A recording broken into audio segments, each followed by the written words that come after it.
I'm literally filming stood up in my kitchen at home because I can't find anywhere else in the house where the lighting doesn't suck. It's really rainy outside, so I can't use natural light, and my bedroom lights are a little bit too warm and everything's just kind of not worked. But I walked into the kitchen just to go and get some tea, and here we are, it's working. So we're gonna just use this to film the video, okay? Okay. Yes, let's get into this. Hi guys, welcome back to my channel. If you're new here, my name's Antonia. I'm a third year medical student and I normally make videos about medicine and university, that sort of thing. But today I'm going to make a video reflecting on some of the things that I've learnt this year. If that sounds good, feel free to subscribe and keep watching this video. I'm hoping to not have to edit this video too much because it's the 31st of December. It's almost 4 o'clock, so I just want to get this video up on this side of the new year. I'm going to try and stop myself from rambling too much here because I know I'm going to ramble in the video, but yeah, let's get into the video. So the first thing that I learnt this year was that people you spend time with are definitely so important, and that you shouldn't spend time with people that you don't like. Now I know that's really basic, and I know that 21 years old is very old to be finding out a very basic friendship tactic, but the kind of person I am, I'm not very good at separating myself from people sometimes. I'm not very good at moving away from people that make me feel sad, because I have this inherent desire to want to make people feel good about themselves and just to be friends with as many people as possible, just because it's how I've always been. I've always been that person that is friendly with a lot of people. I think it got to around May or April of this year when I realized that, looking back, I'd been doing a lot of things that I didn't necessarily want to do. I had been, I found myself in situations where I would have never normally found myself in, but with certain people, I kind of just got pushed to be in those situations.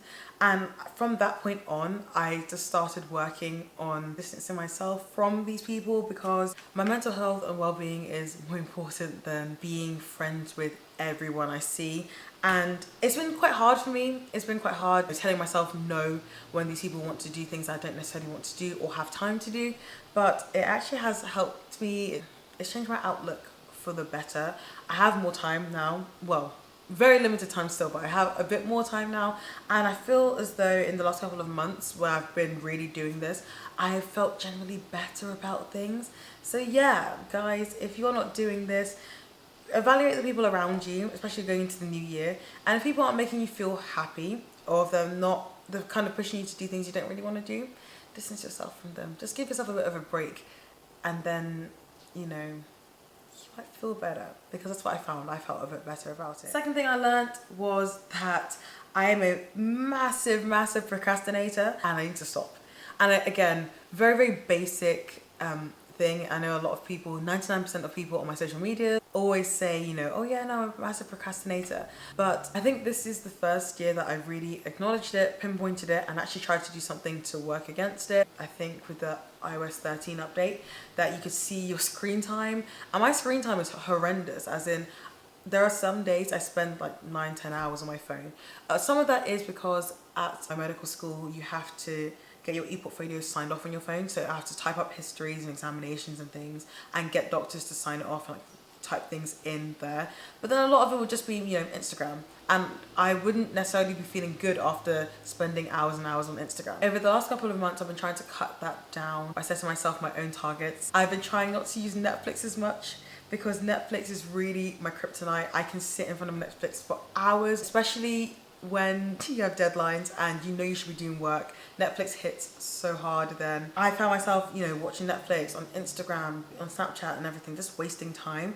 And because I was able to highlight it for myself, I was able to kind of make steps towards not being that person that's always addicted to their phone or addicted to Netflix. I'm still a bit of a procrastinator, but I'm hoping in 2020 I'll be able to get more focused, work on YouTube, work on my degree, because I really do want to graduate at some point and be a good doctor, and just even work on just being a good friend and a good sister and daughter to my family and everything as well. So procrastination, it's the root of most problems in my life, and I needed to fix that this year, and I'm taking steps to fix it at least. So I'm going to do it in the next year and the years to come. The third thing, as I was starting to recognize some of the people in my life that maybe I shouldn't spend too much time with, and that acted as a bit of a drain on me, as opposed to, you know, making me feel edified and uplifted and stuff, I realized even more how lovely my good friends around me were and how supportive my friends and family actually were. And again, a very, very basic thing to learn, but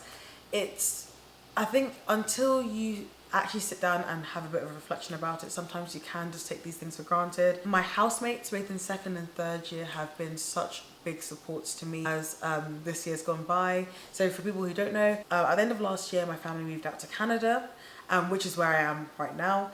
And it's been fantastic. You know, my parents and my sisters are really loving out here. I love it out here in the holidays when I'm with them. But I was a homebody anyway. And at uni, even when my family lived in the UK, I was about a 5-hour journey away from my family. So now it's a 9-hour plane ride. And of course, on top of that, you've got the 8 hours time difference as well, which has been a struggle. It's definitely been a struggle, and I'm not gonna lie to you guys, I'm not gonna front. I have struggled with homesickness and just feeling a bit sad and lonely this year, which is why I think I noticed even more than ever how supportive my housemates were of this. You know, just simple things like having movie nights, studying together, just chatting with them when I'm feeling a bit down and in the dumps, and then being able to recognize that I actually do feel like that.